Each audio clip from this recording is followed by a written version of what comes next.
Hey, hey, happy Friday. It's Friday. It's Friday. This day should have been here about 4 days ago. I've been waiting and waiting for Friday to show its face. And it's been like ignoring me. Oh, I'm cold this morning. It's chilly in the house. It's chilly outside. What is it? And the dog's growling at the neighbor again. It's 44 degrees, but there's a dense fog advisory. And so it's chilly. But I'm in a good mood because, well, just because. Because I choose joy. That's why. But I sat down this morning and I was chit-chatting with a friend and Sebastian, zip it. Lay down. Come over here and lay your fuzzy pants on the floor beside me. Come here. First, let me stop and do inappropriate things to my bed, Mother. Come over here. Lay down. I sat down to do devotion this morning and I grabbed my Bible and I looked at it and I don't know. It just struck me again. I live in a country. I live in a world where I get to read the word of my Creator, the inspired word of God. God, that's no small thing, you guys. I think we take this book for granted. That it's the Bible. It's the Bible. Everyone knows what the Bible is. Nobody on the planet doesn't know what the Bible is. But this is the word of the Creator. And this month, Mindset March has brought a lot of focus to my mind about the fact that the Creator of all the world designed me. I am a custom creation. And then I look at this and I think, the one who created everything I see, he spoke it into existence, wrote a book, inspired a book that I get to study. That's a big deal. That's a big deal. So we should read it. April 1st. April Fool's Day. Man, what am I going to do to my kid? I gotta go wake her up and tell her the school bus is going to be here or something. Freak her out.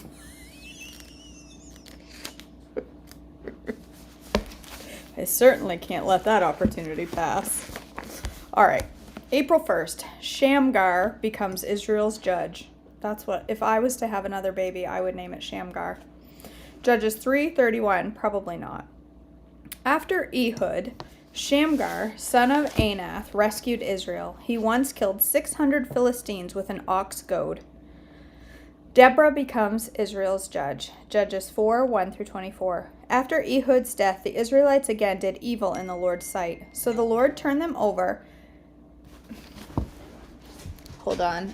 I just had a text that I need to respond to. I'll be right back. I'll be right back.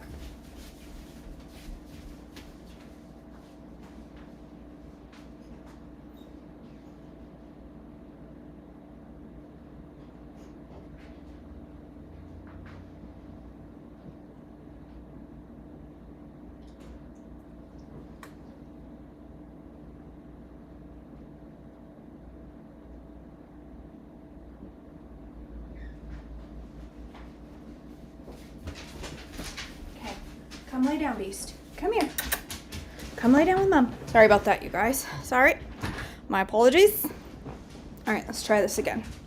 After Ehud's death, the Israelites again did evil in the Lord's sight.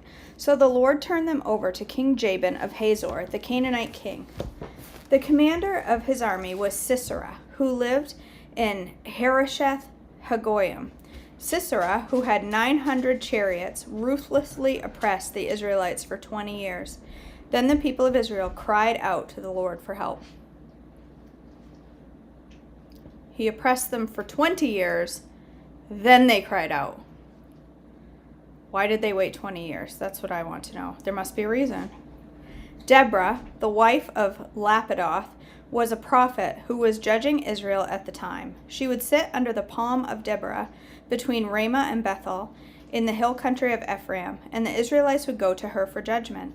One day she sent Barak, son of Abinoam, who lived in Kadesh in the land of Naphtali. She said to him, "This is what the Lord, the God of Israel, commands you. Call out 10,000 warriors from the tribes of Naphtali and Zebulun at Mount Tabor, and I will call out Sisera, commander of Jabin's army, along with his chariots and warriors, to the Kishon River. There I will give you victory over him." Barak told her, "I will go, but only if you go with me." "Very well," she replied, "I will go with you, but you will receive no honor in this venture, for the Lord's victory over Sisera will be at the hands of a woman."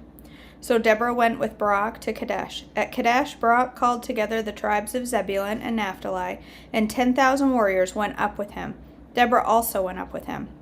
Now Heber the Kenite, a descendant of Moses' brother-in-law, Hobab, had moved away from the other members of his tribe and pitched his tent by the oak of Zaanannim near Kadesh. When Sisera was told that Barak, son of Abinoam, had gone up to Mount Tabor, he called for all 900 of his iron chariots and all of his warriors, and they marched from Harosheth Hagoyim to the Kishon River.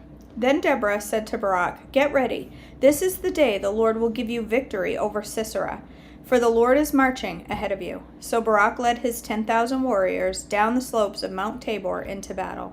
When Barak attacked, the Lord threw Sisera and all of his chariots and warriors into a panic. Sisera leapt down from his chariot and escaped on foot. Then Barak chased the chariots and the enemy army all the way to Harosheth Hagoyim, killing all of Sisera's warriors. Not a single one was left alive. Meanwhile, Sisera ran to the tent of Jael, the wife of Heber the Kenite, because Heber's family was on friendly terms with King Jabin of Hazor. Jael went out to meet Sisera and said to him, "Come into my tent, sir. Come in. Don't be afraid." So he went into her tent, and she covered him with a blanket. "Please give me some water," he said. "I'm thirsty." So she gave him some milk from a leather bag and covered him again. "Stand at the door of the tent," he told her. "If anyone comes and asks you if there is anyone here, say no." But when Sisera fell asleep from exhaustion, Jael quietly crept up to him with a hammer and a tent peg in her hand. Then she drove the tent peg through his temple and into the ground, and so he died. Lord have mercy, that's a feisty woman. When Barak came looking for Sisera, Jael went out to meet him. She said, "Come, and I will show you the man you are looking for." So he followed her into the tent and found Sisera laying there dead, with a tent peg through his temple. So on the day Israel saw God defeat Jabin, the Canaanite king, on that day. And from that time on, Israel became stronger and stronger against King Jabin until they finally destroyed him. The Song of Deborah, Judges 5, 1-31. On that day, Deborah and Barak, son of Abinoam, sang this song. Israel's leaders took charge, and the people gladly followed. Praise the Lord. Listen, you kings, pay attention, you mighty rulers, for I will sing to the Lord. I will make music to the Lord, the God of Israel. Lord, when you set out from Seir and marched across the fields of Edom, the earth trembled, and the cloudy skies poured down rain. The mountains quaked in the presence of the Lord, the God of Mount Sinai, in the presence of the Lord, the God of Israel. In the days of Shamgar, son of Anath, in the days of Jael, people avoided the main roads, and travelers stayed on winding pathways. There were few people left in the villages of Israel until Deborah arose as a mother for Israel. When Israel chose new gods, war erupted at the city gates. Yet not a shield or spear could be seen among the 40,000 warriors in Israel. My heart is with the commanders of Israel, with those who volunteered for war. Praise the Lord. Consider this, who ride on fine donkeys, you who sit on fancy saddle blankets, and you who walk along the road. Listen to the village musicians gathered at the watering holes. They recount the righteous victories of the Lord and the victories of his villagers in Israel. Then the people of the Lord marched down to the city gates.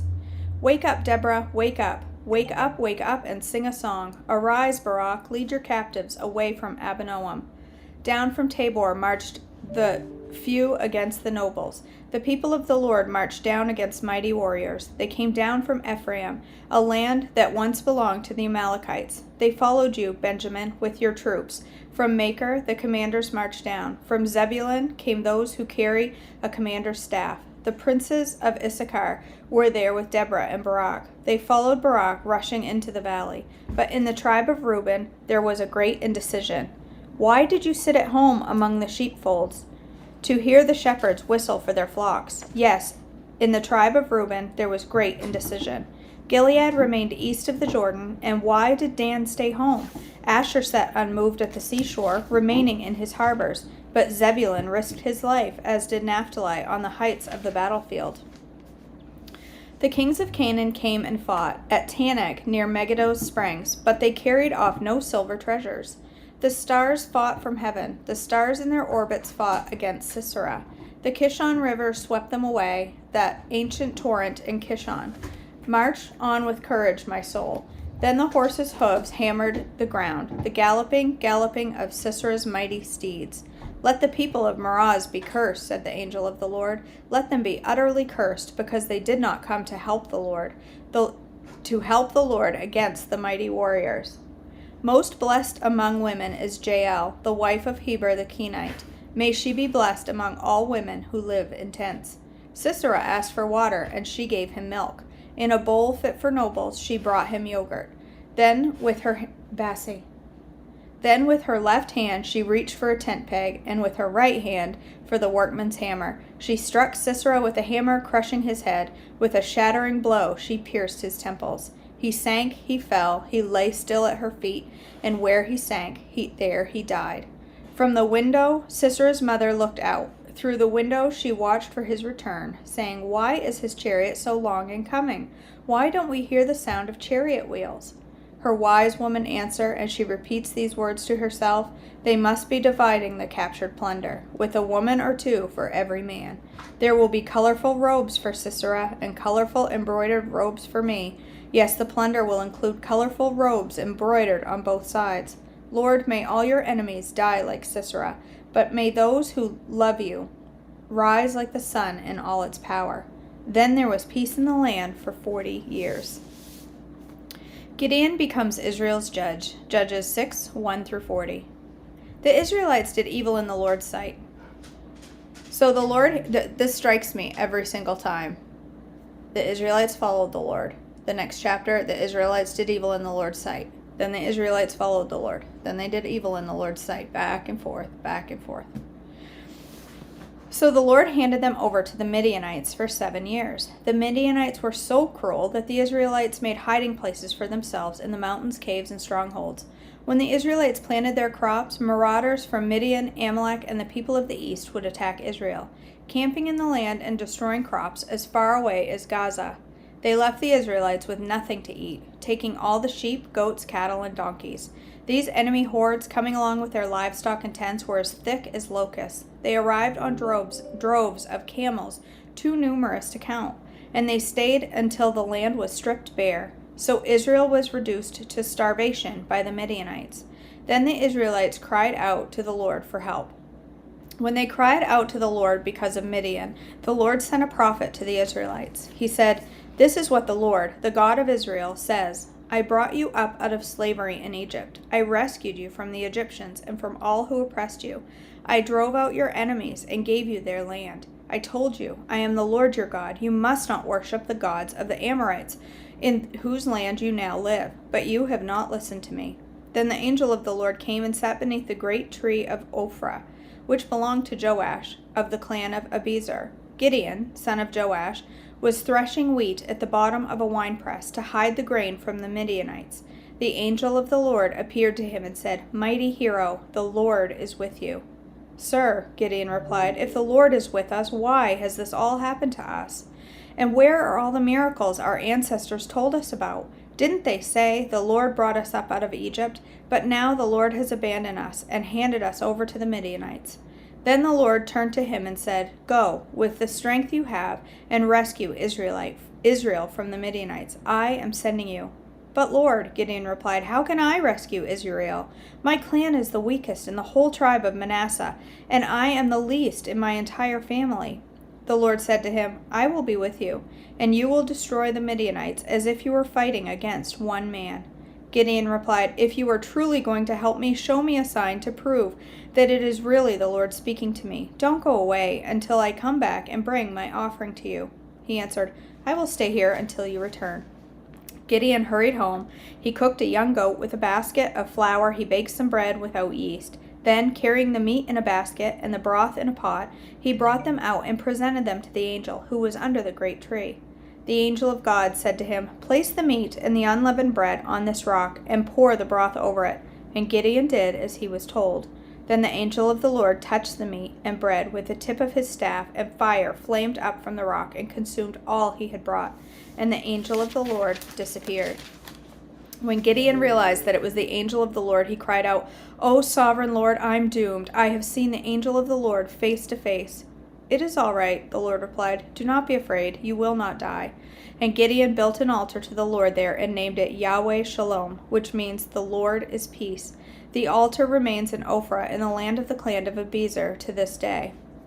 That night the Lord said to Gideon, "Take the second bull from your father's herd, the one that is 7 years old. Pull down your father's altar to Baal, and cut down the Asherah pole standing beside it.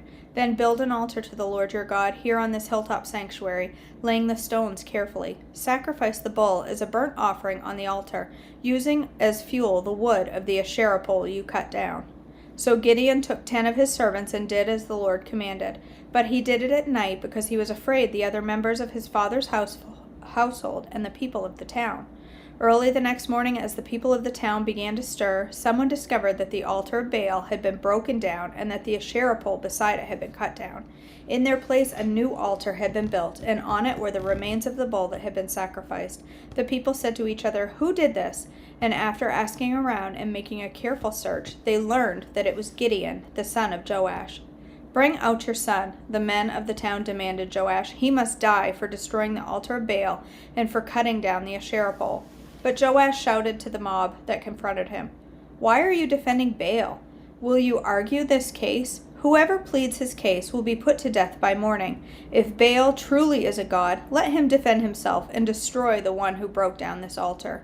From then on, Gideon was called Jerubbaal, which means "let Baal defend himself," because he broke down Baal's altar. Soon afterwards, the armies of Midian, Amalek, and the people of the east formed an alliance against Israel and crossed the Jordan, camping in the valley of Jezreel. Then the Spirit of the Lord clothed Gideon with power. He blew a ram's horn as a call to arms, and the men of the clan of Abiezer came to him. He also sent messengers throughout Manasseh, Asher, Zebulun, and Naphtali, summoning their warriors, and all of them responded. Then Gideon said to God, "If you are truly going to use me to rescue Israel as you promised, prove it to me this way. I will put a wool fleece on the threshing floor tonight. If the fleece is wet with dew in the morning, but the ground is dry, then I will know that you are going to help me rescue Israel as you promised." And then that is just what happened. When Gideon got up early the next morning, he squeezed the fleece and wrung it out, a whole bowl full of water. Then Gideon said to God, "Please don't be angry with me, but let me make one more request. Let me use the fleece for one more test. This time, let the fleece remain dry while the ground around it is wet with dew." So that night God did as Gideon asked. The fleece was dry in the morning, but the ground was covered with dew. Okay. That's it. I love that. And I love this part right here that says,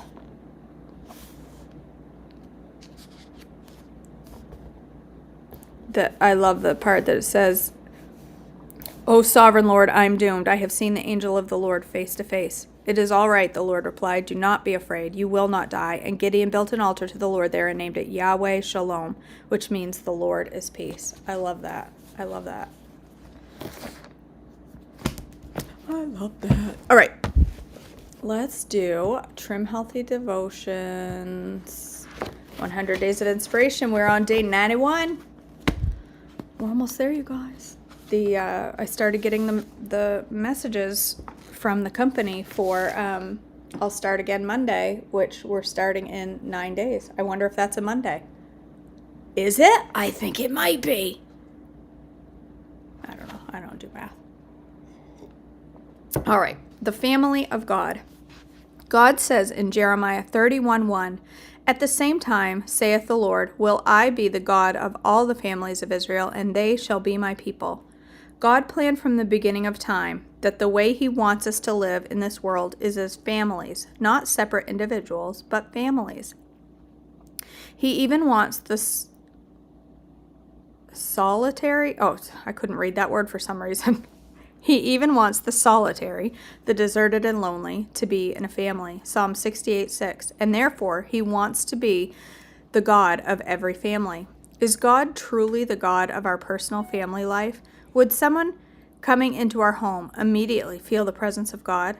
Are our children aware that God is preeminent in our home? Is God honored in every decision we make, every word we speak, and every action? Do we honor him by coming together as a family each morning and evening to hear him speak to us as we pour out our hearts to him? Or have other things taken his place in our home? If God was truly God in family homes across the nation, we would become a righteous nation. The fear of God would come into our land. We would push back the darkness of sin and deception. We would become a strong nation. Can we allow God to truly be God in our family in every moment and every situation?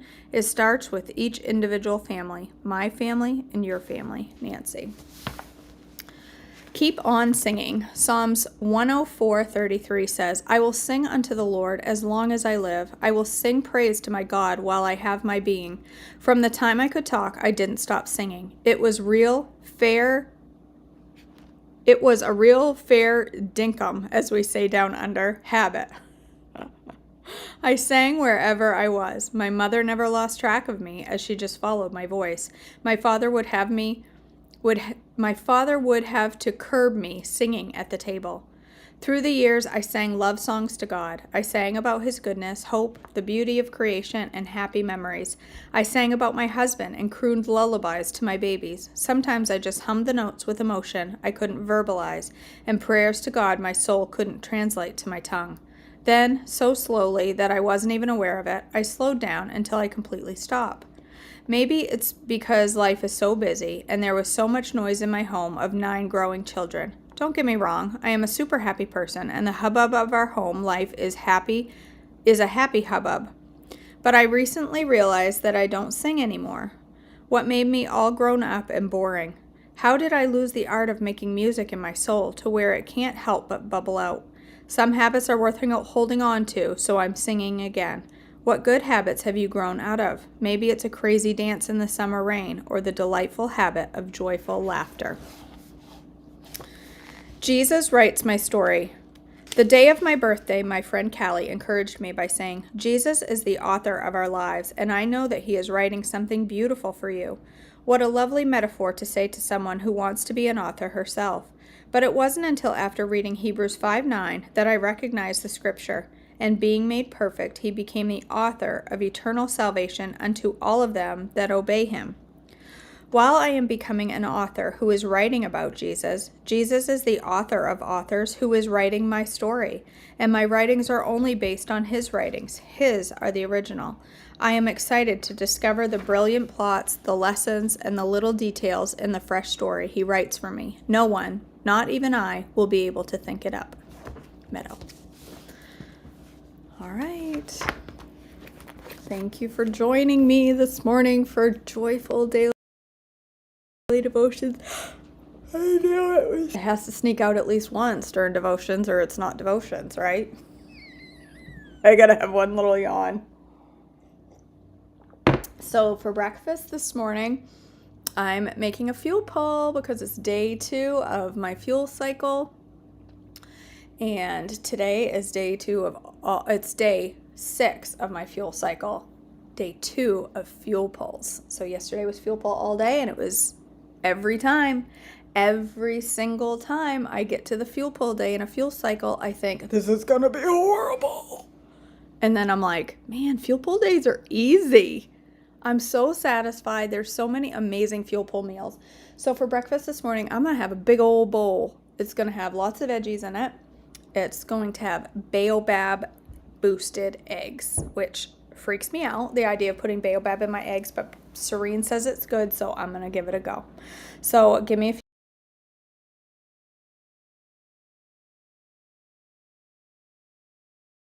few minutes to get my stuff together and I will go live for breakfast.